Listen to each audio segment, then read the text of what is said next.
প্ৰথমটো ভিডিঅ'ৰ কাৰণে আপোনালোকক স্বাগতম জনালোঁ মানে আজি মোৰ ফ্ৰেণ্ড এজনীৰ মানে বিয়া হৈ গ'ল আজি ৰিচেপশ্যন পাৰ্টি আছে তাতে যাব ওলাই আছোঁ ইয়া মই জিন্স পেণ্ট পিন্ধিছোঁ আৰু শ্বৰ্ট কুৰ্তি পিন্ধিছোঁ যেনেতে ওলাই আছে বাৰু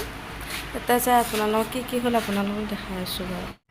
এতিয়া আহি আছোঁ সিহঁতৰ ঘৰলৈকে বুলি অকণমান দূৰত হৈ কাৰণে টমটমত আহি আছোঁ আহিয়ে তাইক মেকআপ কৰি দিলোঁ বাকীখিনি কৰি দিছে আলহীয়ে তাৰপিছত আমি অকল মুখৰখিনি কৰি দিলোঁ ইমান নাজানো যিখিনি পাৰোঁ সেইখিনি কৰিবৰ কাৰণে চেষ্টা কৰিছোঁ ভিডিঅ'টো মানে বেলেগ এজনীয়ে কৰি দিছিল সেইকাৰণে ডাইৰেক্টলি ভইচ দিব পৰা নাই সেইকাৰণে বেয়া নাপাব আপোনালোকে তাৰপিছত তাইৰ ভণ্টিকো কৰি দিছোঁ তাইৰ ভণ্টিৰ তুলনি বিয়া আছিল দুটাই মানে একেলগে কৰিছে খানাটো দিছে একেলগে তাৰপিছত তাই হ'বই আৰু এতিয়া বেছি নাই কাপোৰযোৰ ভালদৰে পিন্ধালে হ'ল তাই ফাইনেল লুকটো জনাব আপোনালোকে কেনেকুৱা হৈছে আৰু ভিডিঅ'টো যদি ভাল লাগে প্লিজ লাইক কৰি দিব এতিয়া হ'লে আৰু তাইক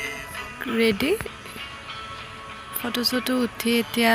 আমি যাম ভাত খাবৰ কাৰণে ভাত খাই মেলি এতিয়া ঘৰলৈ বুলি উভতিছোঁ গধূলিয়ে হ'ল ভিডিঅ'টো যদি ভাল লাগে প্লিজ লাইক কৰিব ছাবস্ক্ৰাইব কৰিব আজিলৈকে বাই বাই